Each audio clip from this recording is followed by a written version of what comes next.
Hello दोस्तों, subject board में आपका स्वागत है। तो आज हम क्लास 9th के सब्जेक्ट है साइंस और इस साल का जो सेशन एंडिंग का जो आपका फाइनल एग्जाम होने वाला है, इस रिगार्डिंग हम आपके लिए एक बैच सैंपल पेपर लेकर आए हैं जो कि आपके एग्जाम पॉइंट ऑफ व्यू से काफ़ी इंपॉर्टेंट रहने वाला है। और इसमें हम इसको सोल्व करते हैं। इसमें section A, section B, section C और सेक्शन डी रहने वाले हैं। ठीक है, तो हम इसको सोल्व करते हैं सेक्शन बाय सेक्शन वाइज। ठीक है, इससे पहले यदि आपने चैनल को सब्सक्राइब नहीं कराया तो सब्सक्राइब जरूर कर लीजिएगा, जिससे आपको इसी तरह के सैंपल पेपर्स की अप टू डेट जानकारी मिलती रहेगी। ये कर लो पहले।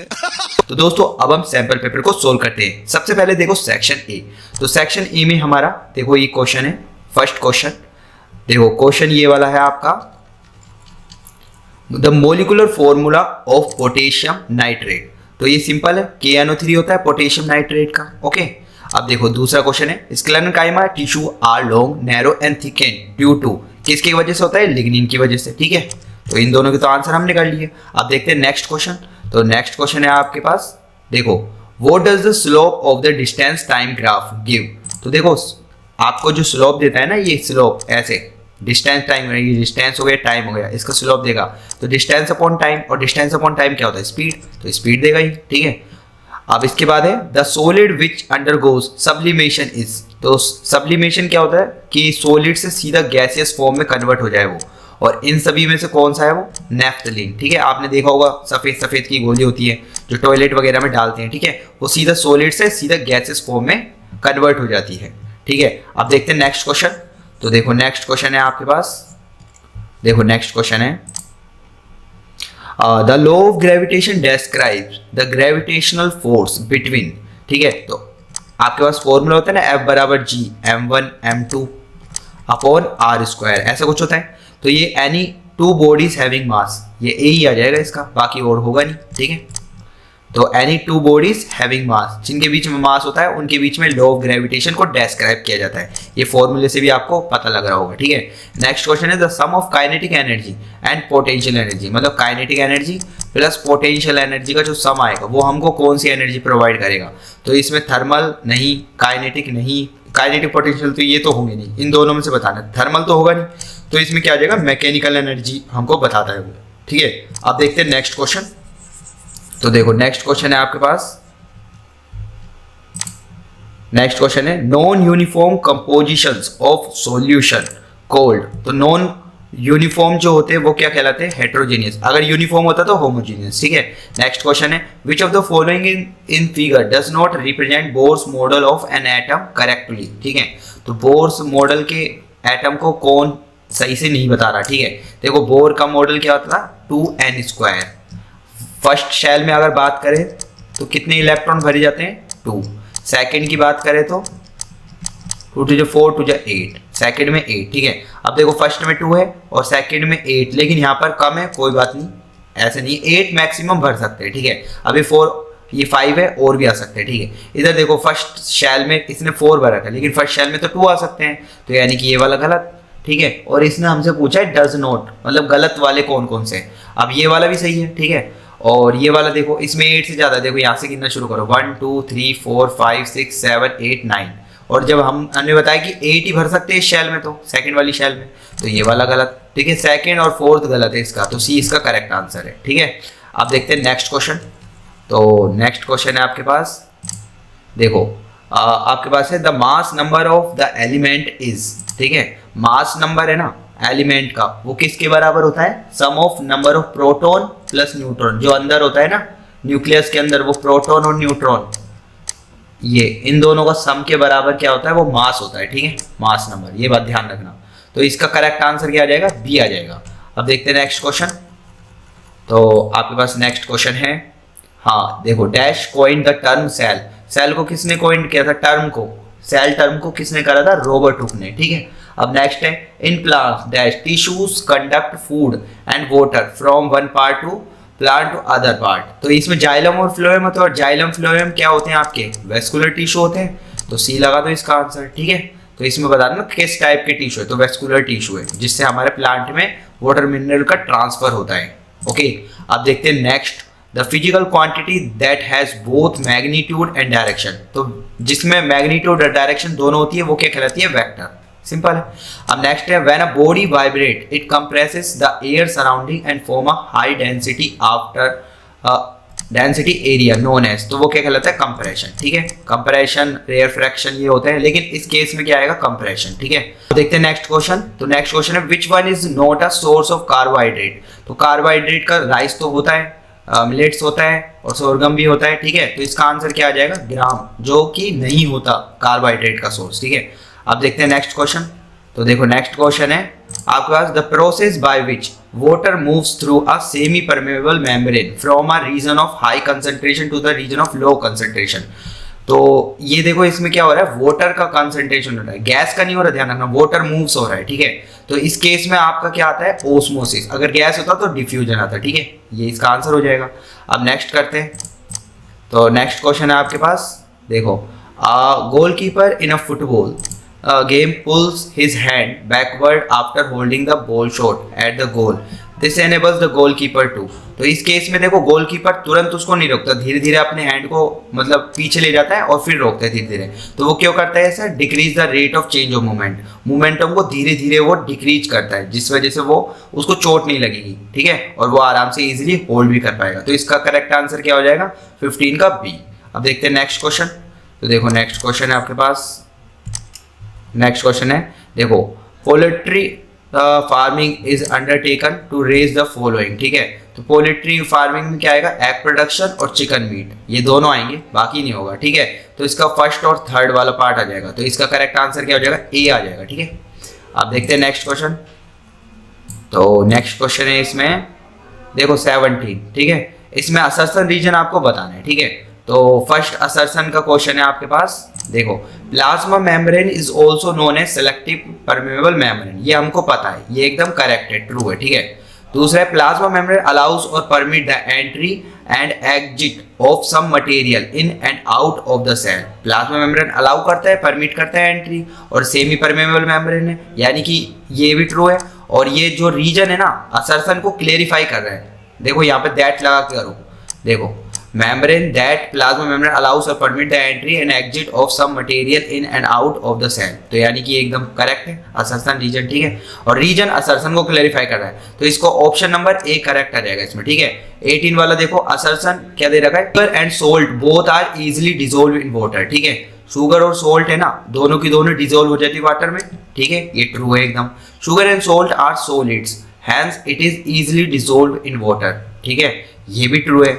लेकिन ये बात बताओ मेरे को, रीजन असर्सन को क्लेरिफाई कर रहा है क्या, नहीं कर रहा ना, तो इसका आंसर आ जाएगा बी। और मैं बताता हूँ क्यों। देखो एक्चुअली में क्या होता है, जब भी आप शुगर और सोल्ट को वाटर में डिसोल्व करते हो, तो वाटर में जो स्पेसेस होते हैं ना, मॉलिक्यूल के बीच में स्पेस होता है, उसके बीच में जाके ये इंसर्ट हो जाता है। तो मॉलिक्यूलर स्पेस के बीच में जाकर ये इंसर्ट हो जाते हैं, इस वजह से यहाँ पर ये डिसोल्व होता है, ना कि इस वजह से। Sugar and salt are solid hence easily dissolve in water, ये तो बात सही है, लेकिन वो स्पेसेस के कारण जल्दी इजिली डिजोल्व होते हैं, ठीक है। स्पेस रहते हैं, उनके बीच में जाके स्टोर हो जाती है, ठीक है।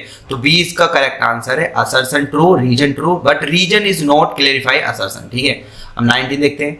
If the net external force on the body is zero then is its acceleration is zero. देखो F बराबर m में होता है, अगर F जीरो है तो एक्सेलरेशन भी जीरो होगा, ये बात एकदम ट्रू है, असर्सन वाली तो बात, ठीक है। अब देखो इसके बाद रीजन देखो, acceleration does not depend on force, जबकि एक्सेलरेशन डिपेंड ऑन फोर्स पे, यानी कि ये बात गलत है। तो इसका आंसर क्या आ जाएगा, इसका आंसर सी आ जाएगा, ठीक है। असर्सन तो ट्रू है बट रीजन इज रॉन्ग, ठीक है। अब नेक्स्ट है a light body and heavy body have same momentum. देखो पी मोमेंटम को P से डिनोट करते हैं, और P बराबर होता है m into V. m mass होता है, v वेलोसिटी होता है। अगर मास बढ़ाऊंगा तो मोमेंटम बढ़ सकता है, ये वेलोसिटी को बढ़ा दो मोमेंटम बढ़ जाएगा, ये दोनों को बढ़ा दो तो मोमेंटम बढ़ जाएगा, ठीक है। तो then they also have same kinetic energy. Kinetic energy का फॉर्मूला होता है कि काइनेटिक एनर्जी बराबर हाफ mv², ठीक है, ये होता है। अब ये बताओ, जब अगर इन दोनों का सेम मोमेंटम है तो ऐसा कोई जरूरी थोड़ी है कि इन दोनों का काइनेटिक एनर्जी भी बराबर हो। क्यों? क्योंकि काइनेटिक एनर्जी में मान लो इसका मोमेंटम में मास से बढ़ाया और इसका वेलोसिटी से बढ़ाया, तो एक का मास और एक का वेलोसिटी इंक्रीज हो सकता है, इस वजह से इन दोनों का सेम काइनेटिक एनर्जी नहीं हो सकता, क्योंकि काइनेटिक एनर्जी में v भी आता है, v का स्क्वायर, ठीक है। तो इस वजह से दोनों का सेम नहीं हो पाएगा, ठीक है। नेक्स्ट है इसमें, क्योंकि देखो मैं दोबारा बता देता हूँ, क्योंकि जो मोमेंटम है ना वो मास पर भी डिपेंड करता है और वो वेलोसिटी पर भी डिपेंड करता है, ठीक है। मास बढ़ेगा तो मोमेंटम बढ़ेगा, वेलोसिटी बढ़ेगा तो मोमेंटम बढ़ेगा, ठीक है। तो एक बॉडी का मैंने मान लिया मास से बढ़ रहा है, एक बॉडी का मैंने मान लिया वेलोसिटी से बढ़ रहा है, और दोनों का फिर सेम हो जाता है। लेकिन देखो इस वाले केस में वेलोसिटी का स्क्वायर है, अगर यहाँ पे रखेंगे ना तो दूसरी वाली बॉडी का ज्यादा काइनेटिक एनर्जी हो जाएगी, ठीक है, मास कम की, ठीक है। अब रीजन क्या दे रहा है, तो यानी कि असर्शन तो हमारा क्या हो जाएगा, रॉन्ग हो जाएगा, फॉल्स, ठीक है। अब देखो kinetic energy depends on mass of the body, तो काइनेटिक एनर्जी डिपेंड करती है मास ऑफ द बॉडी पे, ये बात सही है। देखो मास बॉडी पे डिपेंड कर रही है, ये क्या हो जाएगा हमारा ट्रू, तो इसका डी आ जाएगा, assertion is wrong and reason is right, ठीक है। तो इसी के हिसाब से दोस्तों हमने सेक्शन ए को कंप्लीट कर लिया। अब हम सेक्शन बी की तरफ मूव करते हैं, ठीक है। तो सेक्शन बी की तरफ मूव करते हैं। इससे पहले यदि आपके कोई भी डाउट है साइंस और मैथ्स में रिगार्डिंग, साइंस के या मैथ्स से रिगार्डिंग, तो हमें कमेंट बॉक्स में टाइप कर देना, हम उसके सॉल्यूशन जल्दी से जल्दी आपको प्रोवाइड कर देंगे। अगर आपको किसी चैप्टर के नोट्स चाहिए तो हमें कमेंट बॉक्स में टाइप कर दीजिएगा, ओके। अब हम सेक्शन बी को सोल्व करते हैं, ठीक है। तो सेक्शन बी का देखो फर्स्ट क्वेश्चन है, देखो ये फर्स्ट क्वेश्चन है आपके पास, study the speed time graph of a body given here and answer the following question. देखो स्पीड टाइम ग्राफ बना रखा है, ठीक है। सबसे पहले देखो क्या पूछा, वो type of motion is represented by ओए, तो ओए क्या कर रहा है आपको, देखो स्पीड और टाइम के बीच स्पीड चेंज हो रही है और टाइम के रेस्पेक्ट में चेंज हो रही है, इसको क्या बोलते हैं, देखो rate of change of momentum के, rate of change of velocity, rate of change of velocity, ये स्पीड, ये आपकी एक्सेलरेशन से डिनोट करते हैं। तो यानी कि इस केस में क्या आ जाएगा, यूनिफॉर्म एक्सेलरेशन, यूनिफॉर्म एक्सेलरेशन, क्योंकि एक्सेलरेशन का फॉर्मूला भी यही होता है v minus you upon T, rate मतलब टाइम, ठीक है, यही होता है एक्सेलरेशन का फॉर्मूला। इसलिए यूनिफॉर्म क्यों है, देखो टाइम के साथ ये बढ़ रहा है, टाइम के साथ ये बढ़ रहा है और कॉन्स्टेंटली बढ़ रहा है, इसलिए यूनिफॉर्म है, ठीक है। वो type of motion represent by AB, तो एबी में देखो वेलोसिटी तो चेंज नहीं हो रही, देखो यहाँ पर अगर मैं देखता हूँ तो वेलोसिटी कुछ और है और यहाँ पे देखता हूँ तो वेलोसिटी कुछ और है, चेंज हो रही है ना वेलोसिटी। लेकिन इस केस में तो देखो कांस्टेंट है, 6 की 6 स्पीड है, तो इस केस में एक्सेलरेशन क्या हो जाएगी, जीरो एक्सेलरेशन, ठीक है। नेक्स्ट है वो type of motion represent bye BC. अब देखो टाइम के साथ धीरे धीरे स्पीड कम होती जा रही है, देखो यहाँ पे स्पीड ज़्यादा थी, यहाँ पे स्पीड कम है, देखो नीचे आ गए ना ग्राफ के, यह कम हो गई, स्पीड कम हो गई, तो ये नेगेटिव, ये क्या है आपका नेगेटिव एक्सेलरेशन, ठीक है। यूनिफॉर्म तो है, यहाँ पे आप पॉजिटिव भी कर सकते हो, देखो पॉजिटिव एक्सेलरेशन और यूनिफॉर्म है, और ये यूनिफॉर्मली नेगेटिव एक्सेलरेशन, ठीक है, मतलब नीचे की तरफ। इसके बाद find out the acceleration of the body, अगर हमको एक्सेलरेशन फाइंड आउट करना है तो मैं क्या करता हूँ, v minus you upon T, ठीक है, लगा दो। v की वैल्यू a पॉइंट पर कितनी है 6, u पे कितनी है 0 और टाइम कितना है यहाँ पर 4, ठीक है। तो 6 अपॉन 4 ये आ गया, 6 अपॉन 4, इसको 2 जा 2 3 जा 3/2 यानी कि 1.5 मीटर पर सेकेंड स्क्वायर, ये इसका ही आ जाएगा, ठीक है। अब देखते हैं नेक्स्ट क्वेश्चन। तो आपके पास नेक्स्ट क्वेश्चन है, इसमें देखो identify the dispersed phase and dispersion medium in the following colloids चीज, ठीक है। फर्स्ट तो ये और इसका और वाला पार्ट है, lists the point of difference between the homogeneous and heterogeneous mixture. तो देखो इसके आंसर में आप क्या लिखेंगे अपने एग्जाम पॉइंट ऑफ व्यू से, देखो इसमें आप ऐसे तरह से लिख कर आएंगे अपने एग्जाम में। देखो आप इसमें लिखेंगे, देखो चीज सबसे पहले, इसमें जो सॉलिड जो फैट होता है ना वो तो डिस्पर्स्ड फेज होता है, ठीक है, और जो वाटर कंटेंट होता है ना इसमें लिक्विड पार्ट जो होता है चीज में, वो आपका क्या कहलाता है, डिस्पर्जन मीडियम, ओके। अब इसका जो और वाला पार्ट था वो था होमोजीनियस और हेटेरोजीनियस मिक्सचर। तो आप इसमें से 2 पॉइंट लिख दीजिएगा, या फिर आपके पास टाइम ज़्यादा है तो 3 पॉइंट भी लिख सकते हो। सबसे पहले लिखेंगे इट हैज़ यूनिफॉर्म कंपोजिशन, ये तो आपको पता है। It does not have uniform composition, ये भी आपको पता है, ठीक है। होमोजीनियस हेटेरोजीनियस, फिर इसके बाद लिखेंगे it has no visible boundaries of separation between the various constituents, और इसमें लिखेंगे it has visible boundary of separation between the various constituents, ठीक है। फिर इसमें लिखेंगे the constituent of a homogeneous mixture can not be seen easily, they consist of only one phase. For example जैसे sugar और वोल्ट है, mix together करा और वो होमोजीनियस मिक्सचर हो जाता है, शुगर सॉल्यूशन बन जाता है ना, आपने शिकंजी बनाई हो तो देखो उसमें यूनिफॉर्मली आपका डिजोल्व हो जाता है चीनी पानी के अंदर, ठीक है, तो वो होमोजीनियस मिक्सचर है। और इसमें देखो the constituent of a heterogeneous mixture can usually B seen easily, they consist of more than one phase. For example a mixture of water and sand is a heterogeneous mixture. आपने कभी पानी में sand को मिलाई है और फिर थोड़ी देर बाद छोड़ दीजिए, वो सैंड क्या होगी नीचे जाके बैठ जाएगी, तो वो अलग अलग मतलब अलग अलग नजर आएंगे आपको, ठीक है, हेट्रोजीनियस है वो इस वजह से, ठीक है। अब देखते हैं नेक्स्ट क्वेश्चन। तो आपके पास जो नेक्स्ट क्वेश्चन है पेपर का वो देखते हैं हम। देखो इसमें नेक्स्ट क्वेश्चन है आपके पास, देखो ये वाला, numerator the advantage of mixed farming, ठीक है। इसका नेक्स्ट और ये भी देख लेते हैं, ठीक है, ये इसका नेक्स्ट वाला, write the main function of the cell wall. तो दोनों क्वेश्चन के आंसर हम बता देते हैं। देखो आपको कैसे लिख कर आना है, देखो इसमें आप लिखेंगे, देखो इसमें आप क्या लिख कर आएंगे, देखो इस तरह से, एडवांटेज ऑफ मिक्स्ड क्रॉपिंग, ये आपका क्या होगा, देखो क्रॉप्स इंक्रीजेस, ठीक है, फिर इसके बाद लिखेंगे पेस्ट इन्फेस्टेशन इज मिनिमाइज, ठीक है। इसके बाद लिखेंगे reduction in the risk of crop failure, अगर क्रॉप फेल्यूर आ जाती है, मिक्स्ड फार्मिंग कर रहे हो आप, तो उस केस में आपके देखो क्रॉप अगर एक फेल्यूर हो गई तो दूसरी तो चल सकती है, तो इसमें रिस्क आपका रिडक्शन हो जाता है रिस्क में, ठीक है। अगर soil is utilize properly, soil का आप प्रॉपर यूज कर रहे हो। फिर इसके बाद more than one variety of crops can be harvested at the same time, ठीक है। इतने आपके एडवांटेज मिलते हैं आपको मिक्स्ड फार्मिंग में, ठीक है। फिर इसके बाद देखो जो आपका था ना सेल वॉल के फंक्शन बताना है, ठीक है, तो इसमें देखते हैं आप क्या बताएंगे। और देखो सबसे पहले आप बताएंगे इसमें, it provides protection to the cell and prevent form and physical any physical damage, ठीक है। वो प्रोवाइड करता है स्ट्रेंथ को, ठीक है, सेल को, सेल वॉल सेल के बाउंड्री में जो भी मतलब है ना स्ट्रेंथ प्रोवाइड करता है। It provide structure of the cell to the cell, ठीक है। It prevent the from osmotic bursting, ठीक है। It protect the protoplasm against the mechanical injury. It control intercellular transport, intercellular जो ट्रांसपोर्ट होता है ना ओस्मोसिस और डिफ्यूजन के थ्रू, तो वो इससे कंट्रोल कर सकता है इजीली, ठीक है, क्योंकि सेल वॉल अच्छी स्ट्रेंथ में अच्छी होती है, इस वजह से सेल को डैमेज होने से बचा सकती है वो, ठीक है। और यहाँ पे मिक्स्ड फार्मिंग में ये भी लिख सकते हो आप, मिक्स्ड फार्मिंग में देखो, मिक्स्ड फार्मिंग में क्या करते हैं, कई कई एनिमल्स को भी यूज लेके, एनिमल्स है ना, एनिमल्स को यूज लेके आपके देखो एनिमल्स का भी यूज ले रहे हैं और वहाँ पे आप क्रॉप प्रोडक्शन भी कर रहे हो, ठीक है, ये मिक्स्ड फार्मिंग में आ जाएगा। और इसमें क्या होता है, एनिमल जो भी आपका मतलब जो भी मतलब खाद दे रहा है, मतलब ये जो आपका ये आते हैं ना ऑर्गेनिक मैन्योर्स, ठीक है, आपके जो ऑर्गेनिक मैन्योर आते हैं वो आप सीधा क्रॉप में मिट्टी की क्वालिटी को बढ़ाने के लिए यूज कर सकते हो। तो एनिमल जैसे काऊ या फिर बफेलोस, ठीक है, ये आप अपनी क्रॉप के साथ साथ यूज कर सकते हो मिक्स्ड फार्मिंग में, ठीक है।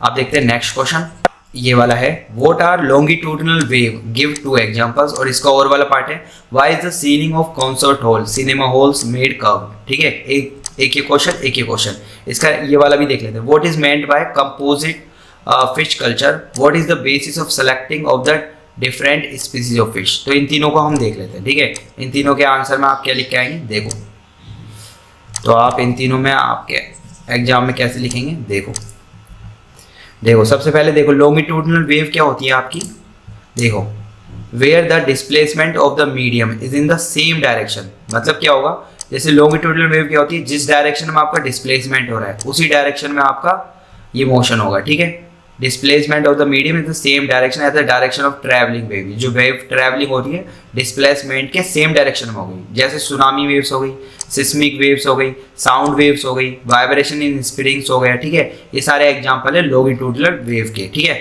अब इसका और वाला पार्ट देखते हैं, जो इसका और वाला पार्ट था कंसर्ट हॉल वाला, ठीक है। तो कंसर्ट हॉल जो रहता है ना, सिनेमा हॉल और एक कॉन्फ्रेंस हॉल, ये आपके ना कर्व पार्ट में बनाई जाती है। क्यों बनाई जाती है वो देखो, the ceiling are made curve, क्यों, क्योंकि that sound after reflection from the curved surface reaches all corner the half whole evenly, ठीक है। मतलब क्या होता है, जब भी कर्व्ड वाला बनाते हैं ना, जैसे साउंड प्रोड्यूस हुआ तो वो यहाँ से टकरा के सारे कोनों में पहुंच जाएगा टकरा के, ठीक है, क्योंकि साउंड देखो लाइट रिफ्लेक्ट होके सारी जगह जाती है, ठीक है। ऐसे साउंड भी क्या रिफ्लेक्ट होके सब जगह पहुंच जाएगा, आपके पूरे होल में कवर कर देगा वो, मतलब जो भी साउंड यहाँ पे आप प्रोड्यूस करे हुए, ठीक है।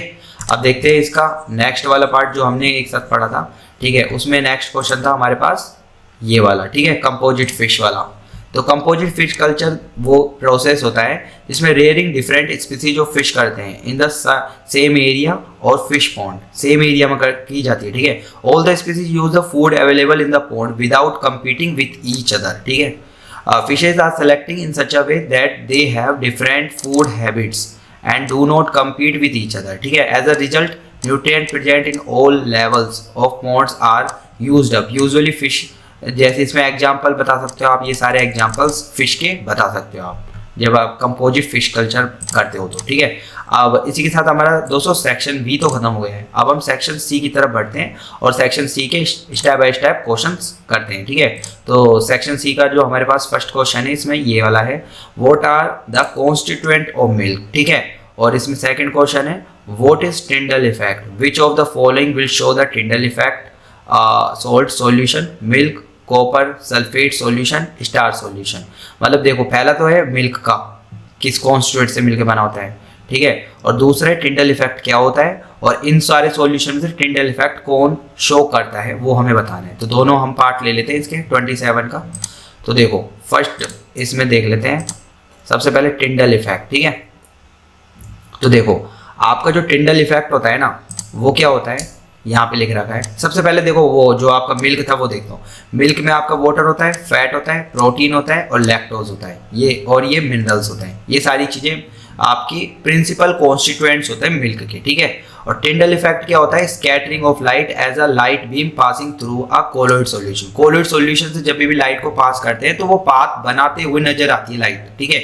इसी को हम टिंडल इफेक्ट करते हैं। और टिंडल इफेक्ट क्या होता है, स्कैटरिंग के कारण, लाइट की स्कैटरिंग के कारण। लाइट जब भी एक कोलोइड के पार्टिकल पर टकराती है ना वो स्कैटर हो जाती है सारी डायरेक्शन में, ठीक है, जिससे हमको उस विजिबल पाथ बनता नजर आता है। जैसे गिलास है ये इसमें कोलोइड सॉल्यूशन डाला होता है, पाथ बनता हुआ नजर आता है हमको, ठीक है, विजिबल पाथ, ठीक है। और इसके बाद आप इसमें क्या बताएंगे, देखो इसमें आप बता सकते हो, देखो यहाँ पर आप the individual suspension particle scattered and reflected light making the beam visible, जो मैंने अभी बताया।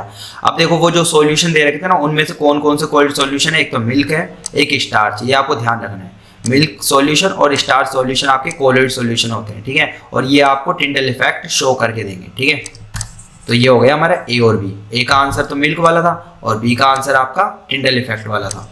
अब देखते हैं नेक्स्ट क्वेश्चन। तो आपके पास नेक्स्ट क्वेश्चन है इसमें ये वाला, डिफाइन वैलेंस इलेक्ट्रॉन्स, ठीक है। और इसका बी पार्ट है, right the electronic configuration and valency of chlorine and sodium. ये आप दोनों, ये वाला ए और बी बताना है, ठीक है। और इसमें देखो और वाला पार्ट है, ये भी हम कवर अप कर लेते हैं। What are the isotope, explain with example and any two uses of isotopes. तो देखते हैं इन सभी के आंसर हम देख लेते हैं, ठीक है। इन सभी के आंसर आप कैसे लिख कर आएंगे अपने एग्जाम में वो देखिएगा। देखो सबसे पहले देखो electrons present in the outer most shell. और ये आउटर मोस्ट शेल कैसे होती है, जैसे मान लिया मैंने सोडियम का एटम लिया, तो सोडियम में इलेक्ट्रॉनिक कॉन्फ़िगरेशन क्या था 281, इस तरह से। तो सबसे पहले तो न्यूक्लियस बनाएंगे जिसमें प्रोटॉन और न्यूट्रॉन होते हैं, फिर एक शेल, दूसरी शेल और एक एंड की तीसरी शेल, इस तरह से बनाते हो ना आप। पहले में 2 इलेक्ट्रॉन, देखो 2, सेकंड में 8 इलेक्ट्रॉन भर देना, ठीक है, और एंड में 1 इलेक्ट्रॉन आउटर। तो इसकी सबसे आउटर मोस्ट शेल जो होती है ना वो ही इसके वैलेंस इलेक्ट्रॉन बोले जाते हैं, ठीक है। The electron present in the outer most shell of an atom are called valence electron. तो ये वैलेंस, तो सोडियम के लिए वैलेंस इलेक्ट्रॉन कितना होगा आउटर मोस्ट शेल में 1, ठीक है। अब देखो the electronic configuration sodium atom, electronic configuration जब भी बनाए तो ऐसे लिखेंगे 281, ठीक है। इसके लिए एटॉमिक नंबर पता होना चाहिए आपको, इसका 11 होता है। क्लोरीन का एटॉमिक नंबर 17 होता है, तो इसका क्या होगा 287, ठीक है, इस तरह से। अब देखो अब इसका जो और वाला पार्ट है ना वो भी हम कर लेते हैं। तो और वाले पार्ट में हमसे पूछा था इसमें, देखो ये वाला, ठीक है। तो इसमें आइसोटोप्स पूछे थे। तो आइसोटोप्स क्या होते हैं, जिनमें सेम, इनमें क्या होता है सेम एटॉमिक नंबर होता है और मास नंबर अलग अलग होता है, ठीक है। एटॉमिक नंबर तो सेम होता है, ठीक है, जिसको जेड से डिनोट कर दें हम, ठीक है, बट डिफरेंट मास नंबर होता है ए, मास नंबर को ए से डिनोट कर दें, यही हम क्या कहलाते हैं आइसोटोप्स। इसमें एग्जांपल ले सकते हैं कार्बन 12, कार्बन 13, कार्बन 14, इन सभी का एटॉमिक नंबर तो सेम है लेकिन मास नंबर अलग अलग है, ठीक है। ये आपके 3 आइसोटोप्स है, ठीक है। ये एलिमेंट मास नंबर, ठीक है, 12, 13 एंड 14 ये मास नंबर हो जाएंगे लेकिन एटॉमिक नंबर सेम है, इस तरह से, ठीक है। और ये आप बता सकते हो, ठीक है, कार्बन 14, और इसमें आप ये 3 एलिमेंट बता सकते हो, ठीक है। और यूजेस में क्या बताएंगे आप आइसोटॉप थे, देखो आइसोटॉप्स ऑफ यूरेनियम, यूरेनियम का जो आइसोटॉप्स होता है ना वो फ्यूल की तरह यूज लिया जाता है न्यूक्लियर रिएक्टर में, ठीक है। और आइसोटॉप्स ऑफ आयोडीन, आयोडीन का जो यूज लिया जाता है ना वो ट्रीटमेंट ऑफ गोइटर में यूज लिया जाता है, ठीक है। और आइसोटॉप ऑफ कोबाल्ट का यूज जो कहते हैं कैंसर ट्रीटमेंट में यूज किया जाता है। तो इस तरह से आइसोटॉप्स के हम यूज ले सकते हैं अपने डेली लाइफ में, ठीक है। तो ये कैंसर के ट्रीटमेंट में, ये गोइटर के में और ये न्यूक्लियर रिएक्टर में फ्यूल की तरह यूज होता है। अब देखते हैं नेक्स्ट क्वेश्चन। तो आपके पास जो नेक्स्ट क्वेश्चन है वो हम देख रहे हैं, ठीक है। तो नेक्स्ट क्वेश्चन है describe structure function and location of nervous tissue with level diagram. देखो स्ट्रक्चर पूछा है, स्ट्रक्चर फंक्शन पूछा है, लोकेशन पूछा है, ठीक है। तो इसके आंसर में आप क्या बताएंगे, देखो सबसे पहले nervous tissue is a specialised, आपका क्या होता है, स्पेशलाइज्ड टिश्यू होता है, ठीक है। और ये रेस्पॉन्सिबल होता है रिसेप्शन ऑफ द स्टिमुलाई, मतलब कोई भी एनवायरमेंटल चेंज होता है ना उसको स्टिमुलेट करके और ट्रांसमिशन कर देता है और आपके ब्रेन तक पहुंचा देता है, impulse to different parts of the body, ठीक है। It constitute the coordination system of the body, ये कोऑर्डिनेशन सिस्टम होता है पूरा जो और रेस्पॉन्सिबल है नर्वस टिश्यू, इसी के थ्रू हम जो भी चेंज होता है ना वो हमारे ब्रेन तक ले जाते हैं, ठीक है। Nervous tissue are found in the brain and spinal cord, ये नर्वस टिश्यू आपके कहाँ पर पाए जाते हैं, ब्रेन में और स्पाइनल कॉर्ड में, यहाँ पर ज़्यादा पाए जाते हैं, ठीक है। नर्व सेल आपकी पूरी बॉडी में होती है, ठीक है। और फंक्शंस जो होते हैं इसके देख लो, nervous tissue is responsible for the reception and transmission of information between different parts of the body, ये आपकी डिफरेंट जो बॉडी है ना पार्ट्स के, उसमें रिसेप्शन और ट्रांसमिशन का काम करती है और एक जगह से दूसरी जगह की इंफॉर्मेशन आपके ब्रेन तक पहुंचाने का काम करती है ये नर्व सेल, ठीक है। तो अब देखते हैं इसका लेबलिंग डायग्राम, ठीक है। तो इसके डायग्राम में देखो आप ऐसे बना कर आएंगे आपके एग्जाम में, देखो कुछ इस तरह से, आपको सब कुछ नहीं लिखना है इसमें ये सारी चीज़ें, बस आपको देखो मेन चीज़ ये डेंड्राइट ये बनाना है, इसमें न्यूक्लियस बनाना है, ठीक है। फिर इसके बाद ये एक्सोन बनाना है आपको ये वाला, ठीक है। और ये एक्सोन, इसके बाद ये एक्सोन टर्मिनल ये वाला पार्ट बनाना है, ठीक है। और ये आपकी क्या कहलाती है, सेल बॉडी, देखो ये रही सेल बॉडी, बस ये जो मैंने हाईलाइट करे ना ये बनाना है आपको, और इस तरह से आप स्ट्रक्चर बना सकते हो, ठीक है, ये वाला। अब नेक्स्ट क्वेश्चन देखते हैं इसके बाद। तो आपके पास नेक्स्ट क्वेश्चन है वो हम देख लेते हैं, देखो आपके पास नेक्स्ट क्वेश्चन है इसमें, देखो ये रहा। तो इसमें आप क्या करेंगे, देखो नेक्स्ट क्वेश्चन में ये रहा, suppose you and your friend are on the moon, आप और आपका मित्र मून पर है, will you be able to hear the sound produce by your friend, अगर आप साउंड प्रोड्यूस करते हो क्या उसको सुनाई देगा, ठीक है। ये पार्ट तो है, बी पार्ट क्या है, the frequency of source of sound is 100 hertz, how many time does is vibrate in a minute, एक मिनट में कितनी हर्ट्ज करेगा वो हमको बताना है। तो ये दोनों क्वेश्चन कर लेते हैं। सबसे पहले देखो इसमें नो कर लेना 30 में, क्यों, क्योंकि वहाँ पे मीडियम नहीं होता। और इसके आंसर में क्या लिख कर आएंगे आप, तो देखो कि इस तरह से लिख देंगे आप, ठीक है।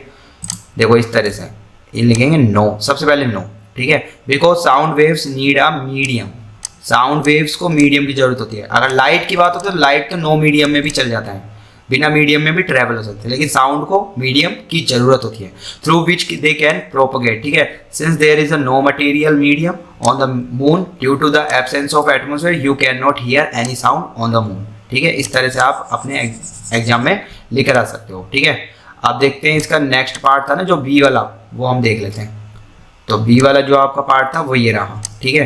तो बी वाले में देखो हमको ये न्यूमेरिकल सोल्व करना है, ठीक। तो देखो क्वेश्चन है ये वाला बी वाला हमारा, the frequency of a source of sound is 100 hertz, तो 100 हर्ट्ज है ना, इसका मतलब होता है कि एक सेकंड में ये आपका 100 टाइम्स ले रहा है, ठीक है, 100 साइकिल्स कंप्लीट कर रहा है, ठीक है। फ्रीक्वेंसी का मतलब क्या होता है, इस तरह से मूवमेंट करना, ठीक है, up down up down up down. तो ये एक सेकंड में कितने लगा रहा है, 100 टाइम कर रहा है ऐसे साइकिल्स कंप्लीट, ठीक है। अब इसके बाद कह रहा है how many time that is vibrate in a minute, तो एक मिनट में कितने सेकंड होता है, 60 सेकंड, तो एक सेकंड में ये 100 कर रहा है, तो 60 सेकंड में कितना करेगा, 60 इंटू 100, तो ये कितना हो गया 6000 साइकिल्स, ये 6000 साइकिल्स कंप्लीट कर लेगा वाइब्रेट, मतलब ये इतने टाइम वाइब्रेट कर लेगा एक मिनट में, ठीक है, 6000, ठीक है। तो ये आंसर है आपका। अब नेक्स्ट क्वेश्चन देखते हैं। तो नेक्स्ट क्वेश्चन है आपके पास, देखो इस तरह से नेक्स्ट क्वेश्चन है आपके पास, देखो ये रहा 31 का। तो ये वाला name the connective tissue that joints two bones, bone to bone ligament, ठीक है।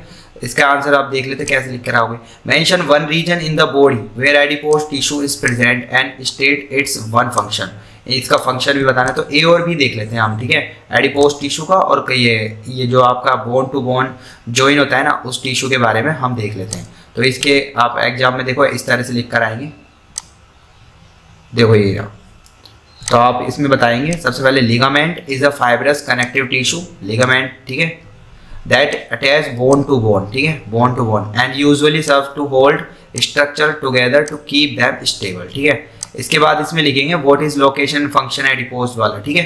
तो इसमें देखेंगे adipose tissue is a type of loose connective tissue, ठीक है, लोकेटेड बिलो द स्किन, कहाँ पर होता है, स्किन के बिलो में, अराउंड द इन, ये जो इंटरनल ऑर्गन्स के बीच में होता है, इन येलो बोन मैरो में होता है, एंड इन मेमरी ग्लैंड में होता है, ठीक है। It is made of an extra cellular matrix containing white fibrous and yellow fibrous in which the large cell containing fats are present, ठीक है, और इनमें फैट्स प्रेजेंट होता है तो उस वजह से होता है। और इनका फंक्शन देखो, सबसे पहले आप लिखना है इसमें कहाँ पर पाई जाती है, below skin, around the internal organs, बस इतना लिख दो बहुत है, ठीक है। इसके बाद ये किसकी बनी होती है, white fibrous and yellow fibrous की, ठीक है। अब इसके फंक्शन में आप क्या लिखेंगे, इसके फंक्शन में आप लिखेंगे it main role is serve as an energy storing reservoir and but it also insulate the body from extreme temperature. मतलब आपको जैसे कोल्ड वेदर हो गया, मतलब टेम्परेचर को कंट्रोल करने के लिए जो सेल होती है ना, एडिपोज टिश्यू के टिश्यूज होते हैं, ये आपके बॉडी के टेम्परेचर को कंट्रोल करने के लिए भी काम आता है, ठीक है। तो और इसमें स्टोर एनर्जी भी हो सकती है, ठीक है। तो serve as an energy storing reservoir, और ये आपके एक्सट्रीम टेम्परेचर को कंट्रोल इंसुलेट करने का भी काम करता है एडिपोज टिश्यू, ओके। अब देखते हैं नेक्स्ट क्वेश्चन जो इसके पास यहाँ पर हमारे रह गया था, वो देख लेते हैं। तो देखो नेक्स्ट क्वेश्चन है इसमें आपका, देखो ये रहा, which gas is called dry ice and why, और इसका बी पार्ट है how does evaporation differ from boiling. Dry ice को ड्राई आइस क्यों कहा जाता है हमें, एक तो ये, और एक evaporation differ from boiling. Evaporation और बॉइलिंग में क्या डिफरेंस है हमें बताना है, ठीक है। तो इसके आंसर में देखो आप क्या लिखेंगे, सबसे पहले देखो solid CO2 is known as dry ice, सबसे पहला ये पॉइंट, ठीक है। और क्यों कहा जाता है, because it directly convert into gas without passing into liquid. ये लिक्विड में नहीं होता, सीधा सॉलिड से गैस में कन्वर्ट हो जाता है, इसलिए इसको ड्राई आइस बोला जाता है, ठीक है। Dry ice convert into gas without passing into liquid state, ठीक है, साफ साफ लिख रखा है। And also if we keep dry ice in our pocket it does not wet our clothes, ठीक है। अगर इसको आप पॉकेट में भी रख लोगे ना तभी भी वेट नहीं हो, क्योंकि वो तो सीधा सॉलिड से गैस बन रहा है, इस वजह से, ठीक है। अब नेक्स्ट देखते हैं इवेपोरेशन और बॉइलिंग में difference. Evaporation is a normal process होता है और ये नेचुरल प्रोसेस होता है आपका इवेपोरेशन, और ये आपके that occurs when the liquid form changes into the gaseous form while causing an increase in pressure और temperature। जब आपके नेचर में प्रेशर और टेम्परेचर का वेरिएशन होता है तब इवेपोरेशन होता है। जैसे आपके कूलर्स चलते हैं तो उसमें प्रेशर टेम्परेचर का मतलब होता है ना, मतलब इशू, तो उस केस में इवेपोरेशन ऑटोमेटिकली होता है नेचुरल प्रोसेस के थ्रू, ठीक है। जैसे आप मटका देख सकते हो, मटके में इवेपोरेशन होता है नेचुरल थ्रू, ठीक है। अब बॉइलिंग क्या होता है, बॉइलिंग इज अननेचुरल प्रोसेस। ये नेचुरल प्रोसेस होता है इवेपोरेशन, और बॉइलिंग अननेचुरल प्रोसेस होता है, और where the liquid gets heated up and vaporised due to continuous heating और द लिक्विड, ठीक है। इसका मतलब होता है कि आप कंटिन्यूअस हीटिंग देंगे ना तभी तक आपका ये आपका वेपराइज्ड होगा जो भी लिक्विड है, ठीक है। तो आप समझ गए होंगे इवेपोरेशन नेचुरल प्रोसेस है और आपका बॉइलिंग अननेचुरल प्रोसेस है। इवेपोरेशन आपके प्रेशर और टेम्परेचर को वेरिएशन के कारण होता है, और आपका जो बॉइलिंग होता है वो कंटिन्यूअसली हीटिंग के कारण होता है, ठीक है। अब देखते हैं नेक्स्ट, देखो identify and state the type of transform energy when coal is burned. तो कोल को जब बर्न करते हैं तो हमारे क्या होता है, बर्निंग कोल में क्या होता है, केमिकल एनर्जी कन्वर्ट होती है किसमें, देखो इसमें लिख देंगे chemical energy is converted to heat energy, ठीक है, and light energy. Chemical energy किस में बदलती है, हीट एनर्जी में एंड लाइट एनर्जी में, ठीक है, ठीक है। जब उसको गर्म किया जाता है व्हेन इट इज बर्न, जब भी उसको बर्न किया जाता है तो केमिकल एनर्जी किस में बदल देती है, heat energy and light energy. ये आपको लिख देना है इसमें, ठीक है। अब देखते हैं इसके बाद जो इसका सेकंड वाला पार्ट है वो भी हम देख लेते हैं इसमें। तो सेकंड वाले पार्ट में देखो हमसे क्या बोल रहे हैं, find the momentum of a body, और इसकी काइनेटिक एनर्जी दे रखी है 500 जूल। देखो काइनेटिक एनर्जी आपको दे रखी है 500 जूल, ठीक है। और इसका जो मास दे रखा है ना उसको आप केजी में बदल लेंगे, तो केजी में बदल लेंगे तो 0.1 kg हो जाएगा, ठीक है। अब देखो जो फॉर्मूला होता है मोमेंटम का, p² बराबर 2 into mass into kinetic energy, ये वाला फॉर्मूला होता है, ठीक है। तो यहाँ पे p² इक्वल्स टू 2, मास कितना है 0.1 और काइनेटिक एनर्जी 500। इन सभी को सोल्व कर लो तो पी स्क्वायर की वैल्यू क्या आ जाएगी आपके पास 100, ठीक है। और पी का इसका रूट लेंगे तो क्या आ जाएगा 10 kg मीटर पर सेकेंड, ये आपका मोमेंटम आ जाएगा, ठीक है। ये आ जाएगा आंसर, ओके। अब देखते हैं इसका और वाला पार्ट। तो देखो और में क्या पूछा है आपसे, डिफाइन 1 जूल ऑफ वर्क। तो देखो 1 जूल ऑफ वर्क हम डिफाइन कर देते हैं सबसे पहले। तो देखो आपका जो 1 जूल वर्क होता है वो देखो ऐसे करते हैं, जैसे इधर लिख देते हैं व्हेन 1 न्यूटन फोर्स। देखो किसी भी बॉडी पर अगर 1 न्यूटन का फोर्स अगर आप रिक्वायर्ड करते हो, is required to move an object by 1 metre work done, 1 metre work, एक minute, if work done is said to be 1 joule, ठीक है। तो आप क्या बताएंगे, when 1 newton force is required to move an object, किसी ऑब्जेक्ट को move करने के लिए 1 न्यूटन को फोर्स लगवाया और वो 1 मीटर का आपने मतलब उसको डिस्प्लेस कर दिया, ठीक है। और जो वर्क डन हुआ ना उसमें वो आपका क्या होगा 1 जूल। जैसे मान लो ये आपका बॉक्स है, ठीक है, इसमें मैंने 1 न्यूटन का फोर्स लगाया और ये 1 मीटर आपका इतना डिस्प्लेस होगा, यहाँ पर आ गई है, ठीक है, इस तरह से। तो वर्क डन बराबर क्या होता है आपका कितना, ये F इंटू डिस्प्लेसमेंट, यही होता है। तो वर्क डन बराबर 1 न्यूटन, देखो 1 न्यूटन और ये आपका 1 मीटर, ठीक है। तो और ये न्यूटन मीटर आ जाएगा इधर, ठीक है। और न्यूटन मीटर क्या होता है, जूल होता है। तो 1 जूल का वर्क आपको दे देगा वो। इस तरह से आप 1 जूल को डिफाइन कर सकते हो। अब देखते हैं नेक्स्ट जो इसका आगे वाला पार्ट है, calculate the work done is lifting a box weighing 150 kg through a vertical height of 7 metre. देखो आपको लिफ्ट करना है, वेट को लिफ्ट करना है, 150 kg है, ठीक है, ये 150 kg है और इसको ऐसे लिफ्ट करना है और वर्टिकल है, 7 मीटर हाइट है, ये 7 मीटर हाइट है और यहाँ पे करना है, ठीक है। अब इस केस में H है आपके पास, M है आपके पास और G भी है आपके पास, तीनों चीज़ है। तो पोटेंशियल एनर्जी में कन्वर्ट होगा जब भी हाइट की बात हो। तो पोटेंशियल एनर्जी क्या होती है mgh, और ये पूरा का पूरा पोटेंशियल एनर्जी किस में बदल जाएगा, वर्क में, ठीक है, वर्क बराबर, ठीक है, इसलिए यहाँ पे वर्क आ जाएगा mgh। तो m की वैल्यू कितनी है आपके पास, देखो m की वैल्यू यहाँ पर है 150 kg, 150 रख देंगे, ठीक है। और इंटू में क्या कर दूंगा, इसमें इधर इंटू कर दूंगा, देखो यहाँ पर दे रखा है g की वैल्यू कितनी रखूंगा यहाँ पे मैं,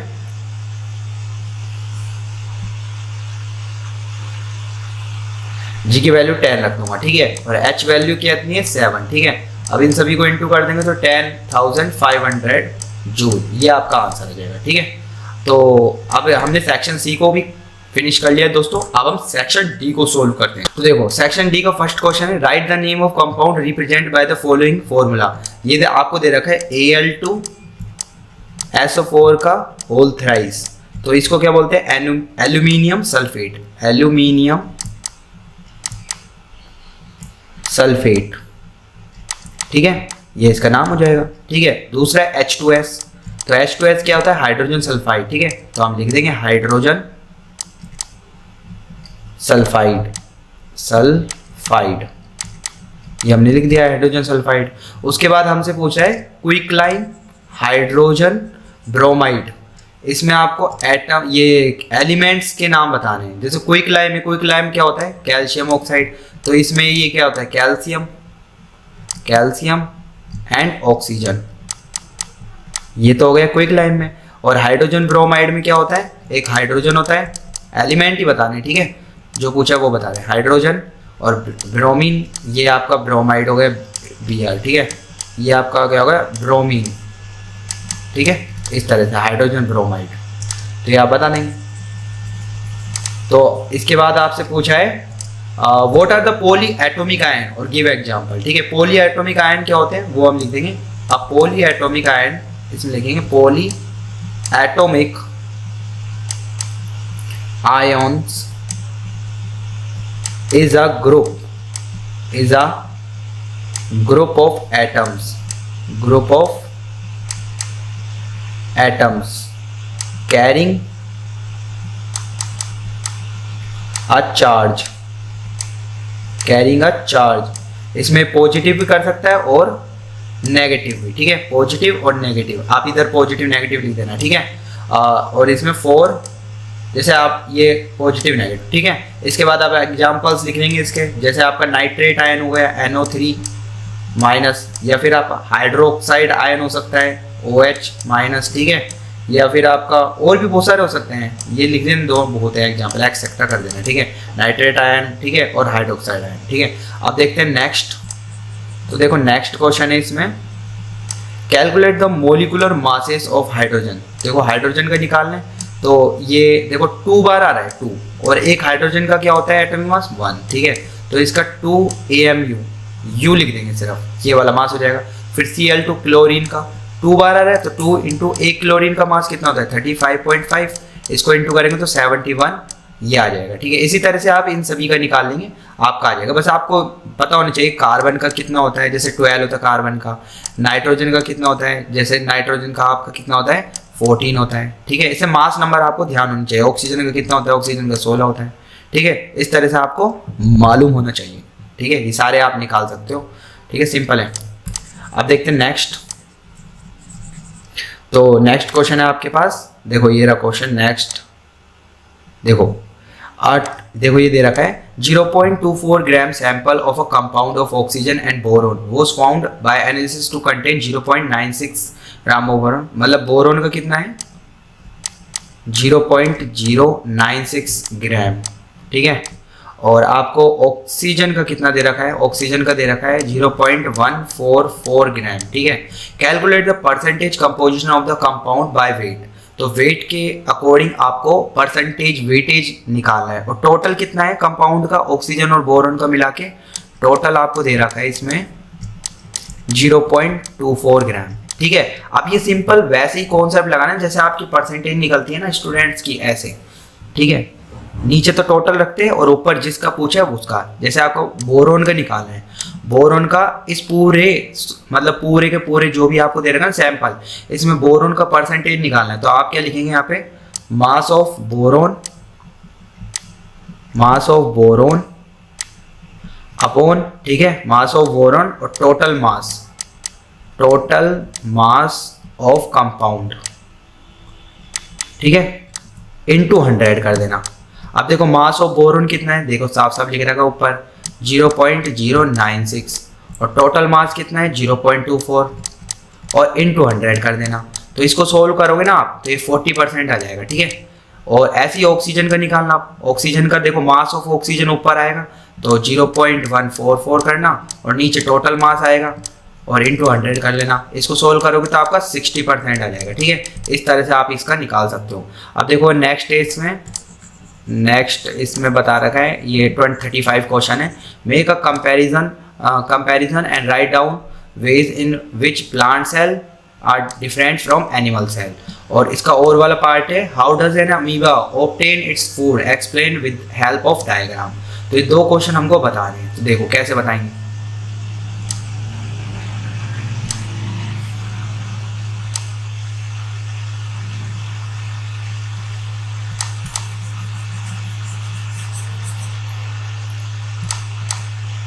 सबसे पहले देखो एनिमल सेल और प्लांट सेल में डिफरेंस बताएंगे। सबसे पहले देखो animal cell are generally small in size और plant cell are larger than animal cell, okay. Second वाला सेल वॉल इज एब्सेंट, इसमें सेल वॉल नहीं होती, इसमें प्रेजेंट होती है, ठीक है। और वो सेलुलोज की बनी होती है, ठीक है, रिजिड होती है, ठीक है। थर्ड बताएंगे except the protozoa Euglena no animal cell possess plastids, ठीक है। और प्लास्टिड्स आर प्रेजेंट, इसमें प्लास्टिड होती है और इसमें नहीं होती, बस एक्सेप्शन इनको ध्यान रख लेना। इसमें वैक्यूल्स एनिमल्स का जो होता है ना स्मॉल होता है और टेम्परेरी होता है, ठीक है। और इसमें वैक्यूल्स होता है most mature plant cell have a permanent and large central sap vacuole, ठीक है। इसमें बताएंगे animal cell have a single highly complex and prominent Golgi apparatus. और इसमें plant cell have many simpler units of Golgi apparatus called, ये बता देंगे, ठीक है, डिक्टियोसोम्स, ठीक है। अब ये देखो नेक्स्ट है यहाँ पर animal cell have centrosomes and centrioles, plant cell lack centrosomes and centrioles। इस तरह से डिफरेंस बताने आपको 4 बता देना इनमें से, ठीक है। अब देखते हैं, वो क्वेश्चन के अकॉर्डिंग डिपेंड करता है कि जितने नंबर का आएगा उस हिसाब से आप उसका वेटेज बढ़ा देना, ठीक है। अब देखते हैं इसमें जो नेक्स्ट क्वेश्चन था ना वो अमीबा वाला, तो अमीबा देखते हैं अमीबा अपना फूड कैसे टेक करता है, ठीक है। तो अमीबा इस तरह से अपना कंज्यूम करता है, ठीक है। तो इसमें लिखेंगे इन अमीबा सेल मेम्ब्रेन्स, ठीक है, और स्यूडोपोडिया, ठीक है, surround the food particle, this followed by formation of food vacuole surrounding the food by joining the pseudopodia of both side and engulfment, ठीक है, एनगल्फमेंट, ठीक है, मतलब निगलना, एनगल्फमेंट मतलब निगलना फूड को, vacuoles in animal body also known as, ठीक है, फैगोसोम्स, ठीक है, these foods vesicle serves as site of food digestion, ठीक है। तो इसमें देखो इस तरह से दिखा रखा है, देखो न्यूक्लियस इसका होता है, अमीबा है ये क्या है, अमीबा है। अब ये फूड पार्टिकल होता है ना, तो ये अपनी स्यूडोपोडिया फॉल्स लैग निकालता है, ठीक है, यहाँ से, और ये स्यूडोपोडिया फॉल्स लैग निकाला, धीरे धीरे फूड को अंदर ले जाता है और फूड का डाइजेस्ट करके मतलब अपना न्यूट्रिशन की पूर्ति कर लेता है, ठीक है। इस तरह से आप इसमें बना सकते हो अपने एग्जाम में। अब देखते हैं नेक्स्ट, देखो नेक्स्ट क्वेश्चन है इसमें, देखो इस तरह से ये वाला देखो, write the formula to find the magnitude of gravitational force, ठीक है। तो देखो ग्रेविटेशनल फोर्स का आप सिंपल बता देंगे, ग्रेविटेशनल फोर्स का क्या होता है, F बराबर क्या होता है, यहाँ पे G m1 m2 upon r square, ठीक है, डिस्टेंस का स्क्वायर, और ये मास m1 m2 और G ग्रेविटेशन कांस्टेंट, F होता है ग्रेविटेशनल फोर्स। तो ये आपको बताना था, write the formula to find magnitude of gravitation force between the earth and object of the earth surface, ठीक है। तो यहाँ पर m वो रख देना, दूसरा m रख देना, ये वाला फॉर्मूले से आप बता देना, ठीक है, इस तरह से। और अब नेक्स्ट क्वेश्चन है इसमें second, why is it difficult to hold a school bag having a strap made of a thin and strong thing, ठीक है।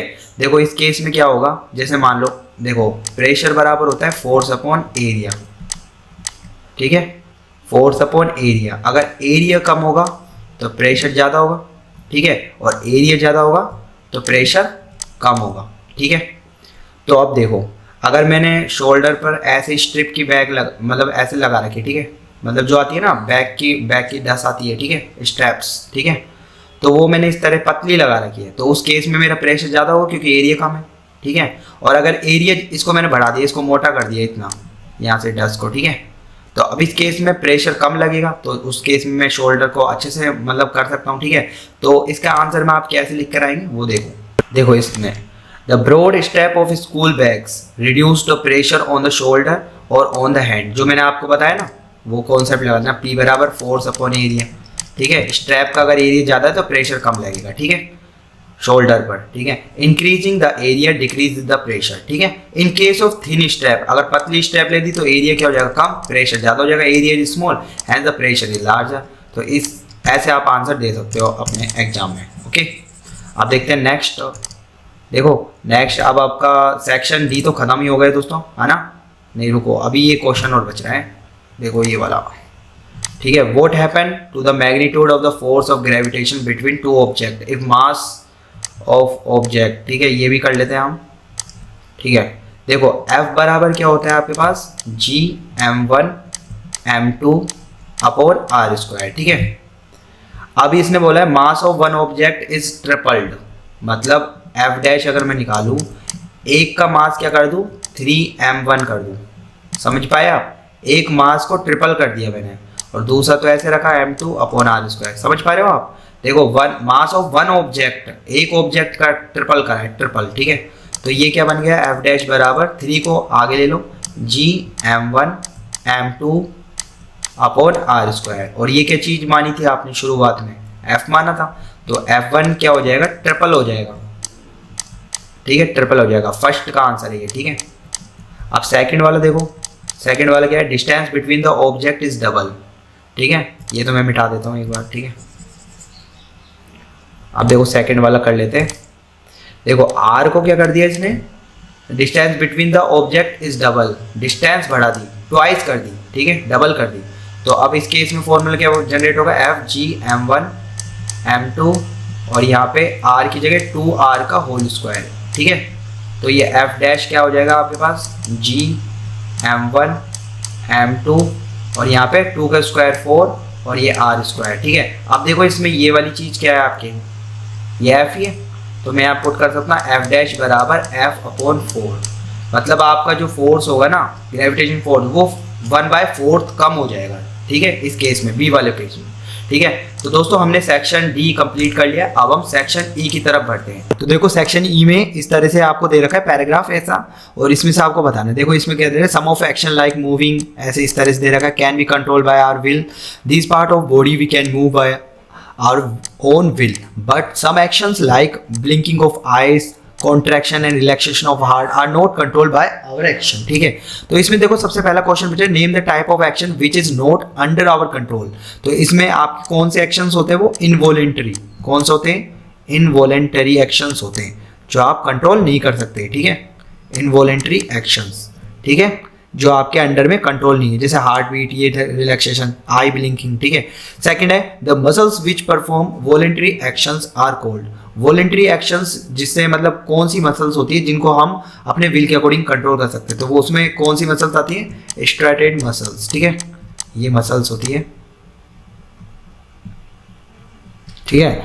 अब देखो नेक्स्ट है right the functions of cardiac muscles. तो कार्डियक मसल्स के function क्या होते हैं, contraction and relaxation of heart, देखो ये साफ लिख रखा है, contraction and relaxation of heart, ये आपका हार्ट का फंक्शन है, कार्डियक मसल का फंक्शन है, okay.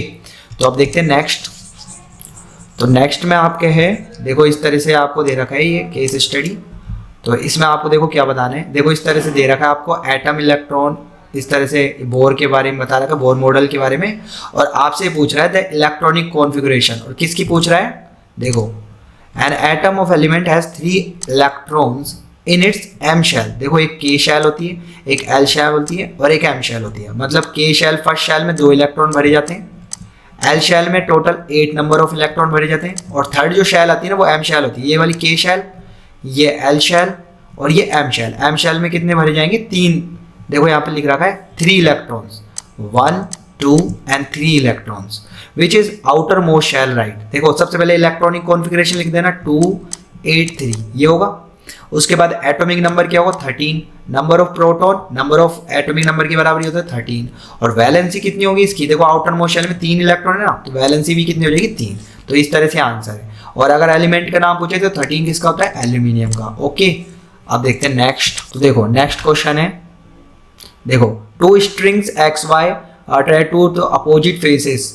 Block option if we apply a force of pulling string and block begin to move to the right. इस तरह से आप पढ़ लेंगे, ठीक है। इस तरह से ये दे रखा है ब्लॉक को मोशन में, और इस तरह से दे रखा है। आपसे पूछा है सबसे पहले right SI unit of force, तो फोर्स की SI यूनिट क्या होती है, न्यूटन, ओके। उसके बाद आपसे पूछा है explain whether the force is balanced और unbalanced in the following situation. सबसे पहले ये पार्ट है a bicycle is moving in a straight line with constant velocity. देखो अब इसमें ना तो वेलोसिटी चेंज हो रही है, ठीक है, क्योंकि कांस्टेंट वेलोसिटी है, ना ही इसकी डायरेक्शन चेंज हो रही है क्योंकि वो एक ही स्ट्रेट लाइन में जा रहा है। तो इसका मतलब क्या हो गया, वहां पर बैलेंस्ड फोर्स होगा। बैलेंस फोर्स क्या होता है, जब आपकी वेलोसिटी चेंज नहीं हो और डायरेक्शन चेंज नहीं हो। तो इस केस में क्या हो गया, बैलेंस्ड फोर्स, ये क्या हो जाएगा आपका बैलेंस फोर्स। इसके बाद देखो आगे क्या दे रखा है, बी वाला part, a suitcase is dropped from a certain height, ठीक है। सूटकेस ड्रॉप किया गया सर्टेन हाइट से, तो उसकी चेंज की गई ना पोजीशन, ठीक है, डायरेक्शन चेंज की गई। तो इस केस में आपका क्या हो जाएगा, अनबैलेंस्ड फोर्स। इसकी वजह से उसने क्या करा, ड्रॉप कर, सूटकेस ड्रॉप कर दिया ना सर्टेन हाइट से, सूटकेस को जैसे ड्रॉप करा आपने, ठीक है, ग्रेविटी आ जाएगी वहां पर, तो अनबैलेंस फोर्स जाएगा, इसके कारण तो बढ़ती जाएगी उसकी वेलोसिटी, ठीक है, मतलब वहां पे एक्सीलरेशन ड्यू टू ग्रेविटी आ जाएगा। फिर थर्ड है differentiate between balance and unbalance force. तो ये आपको इस पैरा में ही मिल जाएगा, ये पैराग्राफ है ना आपके पास, इसी में मिल जाएगा इसका आंसर। देखो मैं दिखा देता हूँ, देखो इस तरह से, देखो यहाँ पर है, देखो ये आपका अनबैलेंस फोर्स क्या होता है, an unbalance force acting on object bring it in motion, ठीक है, ये तो मोशन में ला देता है किसी चीज को, ठीक है। और बैलेंस फोर्स क्या होता है आपका, देखो यहाँ पर ही होगा, देखो balance force and do not change the state of rest और मोशन ऑफ एन ऑब्जेक्ट। ये अपनी स्टेट को नहीं बदलता, लेकिन अनबैलेंस फोर्स क्या करता है, मोशन को बदल देता है, मतलब अपनी स्टेट मोशन बदल देता है, ठीक है। तो इस तरह से आप इसमें बता सकते हो, और भी इसमें से पॉइंट छाट के आप बता सकते हो, ठीक है। तो उम्मीद करता हूं दोस्तों आपको ये सैंपल पेपर का सॉल्यूशन काफी इन्फॉर्मेटिव लगा हो। ऐसी इन्फॉर्मेटिव सैंपल पेपर्स की अप टू डेट जानकारी पाने के लिए आज ही चैनल को सब्सक्राइब कीजिएगा और बेल आइकन के बटन को दबाना ना भूलिएगा, जिससे आपको इसी तरह के सैंपल पेपर्स की अप टू डेट जानकारी मिलती रहेगी। तो दोस्तों अब हम फिर से मिलेंगे, बाय बाय।